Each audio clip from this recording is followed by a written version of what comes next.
Hi students, मैं Sabhajit Deen ICE coaching campus by Sabhajit sir में आपका स्वागत करता हूं। स्टूडेंट्स, यदि आप नए स्टूडेंट्स हैं तो चैनल को सब्सक्राइब करके बेल आइकन दबा लीजिए, जिससे आने वाली वीडियोस का पता आपको चलता रहेगा। स्टूडेंट्स, आइए आज मुझे कक्षा 12 के थर्ड पार्ट को पढ़ाना है, जिसमें फर्स्ट पार्ट में मैंने वैद्युत फ्लक्स के बारे में आपको बता दिया है, ठीक है।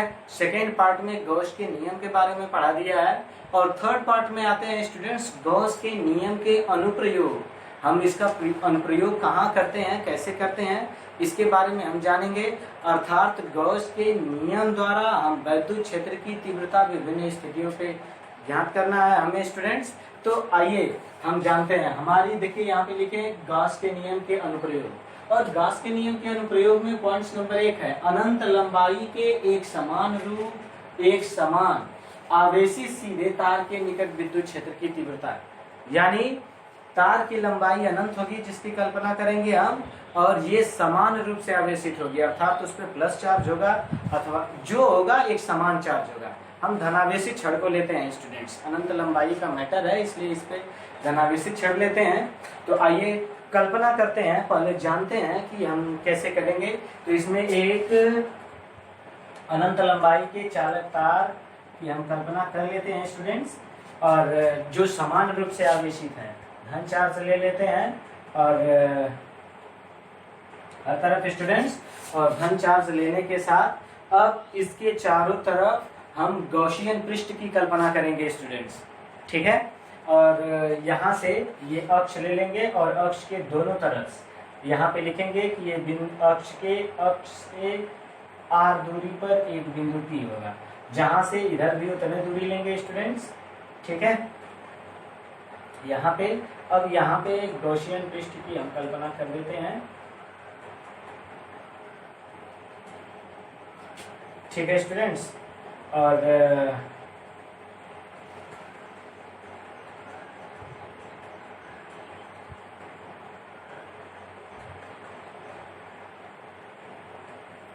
देखिए स्टूडेंट्स यहाँ पे हो गया, और ये r दूरी है, इसे ऐसे बनाएंगे, बना।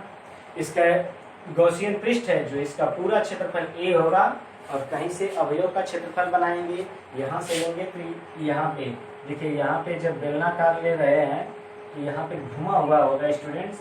यहाँ पे जो बिंदु P है ये विद्युत क्षेत्र की तीव्रता E, ठीक है स्टूडेंट्स। और यहाँ पे हम अवयव का क्षेत्रफल बनाते हैं, और यहाँ पे देखिए ऐसे मुड़ा हुआ होगा, इस किनारे पर भी ऐसे बेलन है तो गोला ऐसे मुड़ा हुआ होगा, बेलन जैसा स्टूडेंट्स।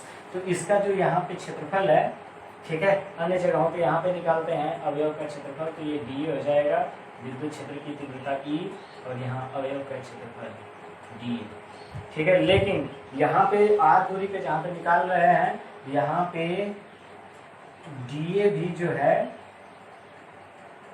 ठीक है, यहाँ पे जो DA है ये भी इसी की दिशा में है, दोनों एक ही दिशा में, ठीक है स्टूडेंट्स। तो ये पूरा फिगर रहा। आइए हम फिगर के बारे में लिखते हैं और थोड़ी सी जानकारी एक और ले लेते हैं।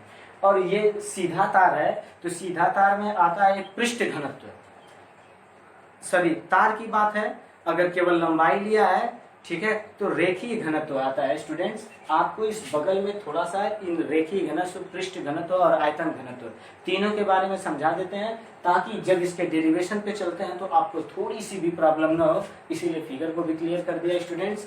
जब रेखीय घनत्व की बात आती है स्टूडेंट्स, रेखीय घनत्व के लिए लंबाई का मैटर होता है स्टूडेंट्स, इसे लैम्डा से प्रदर्शित करते हैं। तो रेखीय घनत्व लैम्डा इक्वल टू Q/L होता है स्टूडेंट्स, इसका ध्यान रखिएगा। जब पृष्ठ या क्षेत्रफल की बात करेगा पृष्ठीय घनत्व, ठीक है स्टूडेंट्स, तब यहाँ पे इसे सिग्मा से प्रदर्शित करते हैं छोटे वाले, तब Q/ यहाँ पे क्षेत्रफल हो जाता है स्टूडेंट्स, ठीक है। और जब तीसरा आता है आयतन घनत्व, ठीक है स्टूडेंट्स, तो आयतन घनत्व को V से प्रदर्शित करते हैं, यहाँ पे Q/V हो जाता है स्टूडेंट्स। यानी कहने का मतलब कि जब रेखीय घनत्व की परिभाषा किसी आवेशित छड़ के एकांक लंबाई पर उपस्थित आवेश की मात्रा को या उपस्थित आवेश को रेखीय घनत्व कहते हैं, ठीक है। एकांक क्षेत्रफल पर उपस्थित आवेश को पृष्ठ घनत्व, एकांक आयतन पर उपस्थित उपस्थित आवेश को आयतन घनत्व कहते हैं स्टूडेंट्स। ये फिगर को यहाँ पे शॉर्ट स्क्रीन मार लीजिएगा, बाद में आपको काम करेगा, या कि आप नंबर में कभी कभी पूछता भी है स्टूडेंट्स। मेरी बातों को रिपीट करके सुन लीजिएगा, परिभाषा ओके हो जाएगी स्टूडेंट्स। अब आते हैं इस फिगर के बारे में, और यहाँ पे हमारा पहला है अनंत लंबाई के एक समान रूप से आवेशित छड़ के कारण विद्युत क्षेत्र की तीव्रता। ठीक है स्टूडेंट्स, तो आइए हम इस फिगर के बारे में सबसे पहले लिखते हैं। लिखेंगे माना अनंत लंबाई की समान रूप से आवेशित छड़ है, ठीक है, जिस पर गॉसियन पृष्ठ की कल्पना की गई है, और जिसकी लंबाई, गॉसियन पृष्ठ की लंबाई यहाँ AB, जिसे हम यल मान लेते हैं, यानी यल लंबाई का यहाँ पे देखिए अभी गॉसियन पृष्ठ है, ठीक है, जिसका रेखीय घनत्व, देखिए यहाँ पे रेखीय घनत्व बताया स्टूडेंट्स, जिसका रेखीय घनत्व जो है वो लैम्डा है।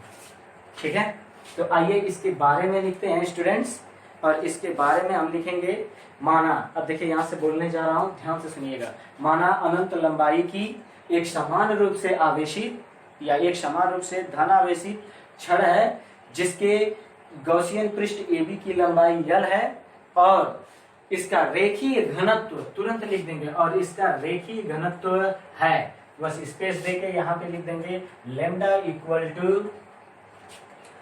Q अपान यल। परिभाषा में स्टूडेंट्स लिख देंगे एकांक लंबाई पर उपस्थित, किसी चालक के एकांक लंबाई पर उपस्थित आवेश को रेखीय घनत्व कहते हैं। तुरंत यहाँ पे इसे समीकरण 1 बना लेंगे स्टूडेंट्स। ठीक है, इतना लिखने के बाद आगे लिखेंगे रेखीय घनत्व इतना, फिर लिखेंगे इसके आवेशित छड़ के अक्ष से r दूरी पर, ठीक है, एक बिंदु P है जहां पर विद्युत क्षेत्र की कल्पना करनी है, और गॉसियन पृष्ठ का क्षेत्रफल A और अवयव का क्षेत्रफल डेल्टा A है। ठीक है स्टूडेंट्स, अब इसके बाद इतना लिखने के बाद नीचे लिखेंगे यदि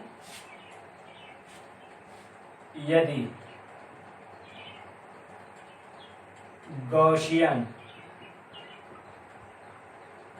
पृष्ठ के अवयव का क्षेत्रफल विद्युत क्षेत्र की विद्युत क्षेत्र ब्रैकेट्स में E से, या विद्युत क्षेत्र की दिशा में है तब, ठीक है, विद्युत फ्लक्स।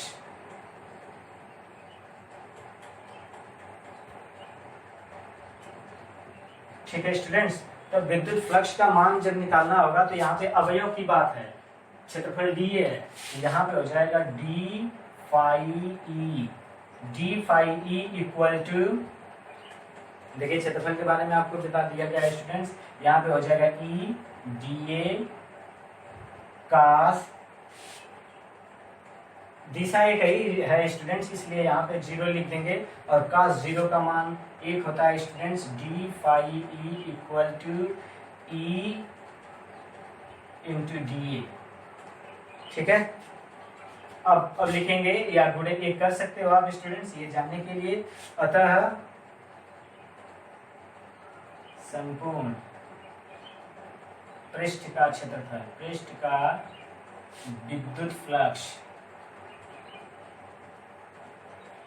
ठीक है स्टूडेंट्स, जब विद्युत फ्लक्स पूरा निकालेंगे तब पूरा मान निकालने के लिए हमें समाकलन करना पड़ता है। यहाँ पे लिख देंगे integration of d phi E equal to integration of E into d A. ठीक है स्टूडेंट्स, तो हमने आपको समाकलन में बताया है, देखिए फिर से अलग से समझा दे रहा हूँ, ध्यान रखिएगा। Integration of d x equal to x, यानी मान बड़ा हो जाता है, इसलिए यहाँ पे देखिए d phi E equal to phi E केवल बचेगा। देखिए डी फाइव ई, तो यहाँ पे dx का मैटर पूरा x हो जा रहा है, तो डी फाइव ई का फाइव ई हो जाएगा। डी वाला मैटर यानी हट जा रहा है स्टूडेंट्स, बड़ा मान हो जा रहा है, तो यहाँ पे हो जाएगा phi E equal to E, integration आप इसे बाहर निकाल देंगे डीए, और डीए का यही के हिसाब से स्टूडेंट्स देखिए जैसे यहाँ पे dx है तो डीए का a हो जाएगा, यानी यहाँ पे हम लिखेंगे five E equal to E into A. ठीक है, अब इसके सामने हम ब्रैकेट में लिख सकते हैं स्टूडेंट्स, चूंकि a बराबर 2 पाई आर यल, ठीक है, क्योंकि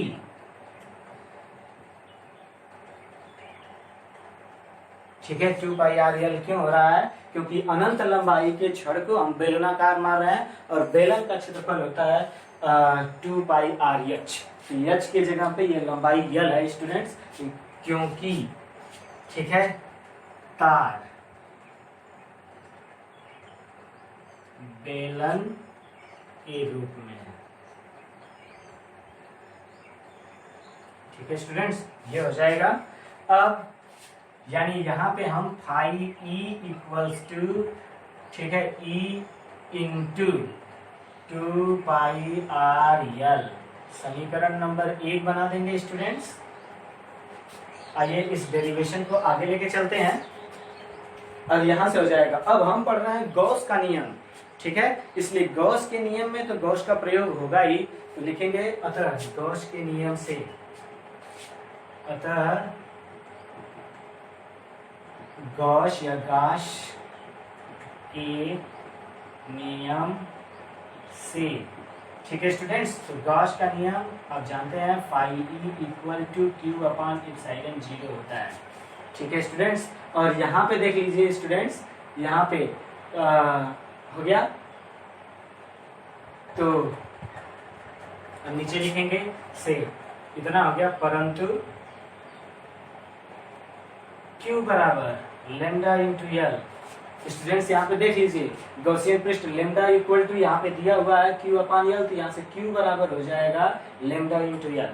ठीक है स्टूडेंट्स, तो इसीलिए यहाँ पे लिख दिया कि परंतु क्यू बराबर लेमडा इंटू यल, तब हो जाएगा स्टूडेंट्स, तब phi E equal to lambda into l upon epsilon 0, समीकरण नंबर 2।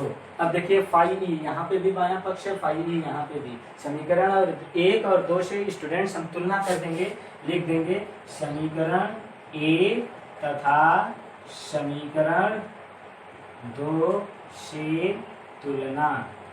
ठीक है स्टूडेंट्स, जब तुलना करेंगे तो देखिए इस वाले मान को हम इस फाइव ई के जगह उठा के रख दे रहे हैं, E into 2 pi r, sorry into है ना, E into 2 pi r l equal to lambda l upon epsilon 0। देखिए स्टूडेंट्स यल से यल कट जाएगा, ठीक है, ई का मान हमें विद्युत क्षेत्र की तीव्रता आर दूरी पर बिंदु P उपस्थित है जहां पर विद्युत क्षेत्र की तीव्रता की गणना करनी थी, तो ई को यहीं पे रोक देंगे स्टूडेंट्स, ई इक्वल टू हो जाएगा, अब देखिए यहाँ पे इधर lambda upon 2 pi r epsilon 0। ठीक है स्टूडेंट्स, इसे और अच्छे से लिखना होगा तो हम ऐसे लिख सकते हैं, E equal to 1 upon 2 pi epsilon 0 lambda upon r. देखिए स्टूडेंट सारे मान है 1, ठीक है, यहाँ पे एप्सिलॉन, अच्छा स्टूडेंट्स इसमें लेमडा छुपा हुआ ई इंटू लेमडा। ठीक है स्टूडेंट्स, यहाँ पे लेमडा था और नीचे एप्सिलॉन 0, तो अब देखिए यहाँ पे 1 अपॉन 2 पाई एप्सिलॉन को यहाँ कर दिया, फिर लेमडा अपॉन आर, देखिए सारा मान दिया हुआ है।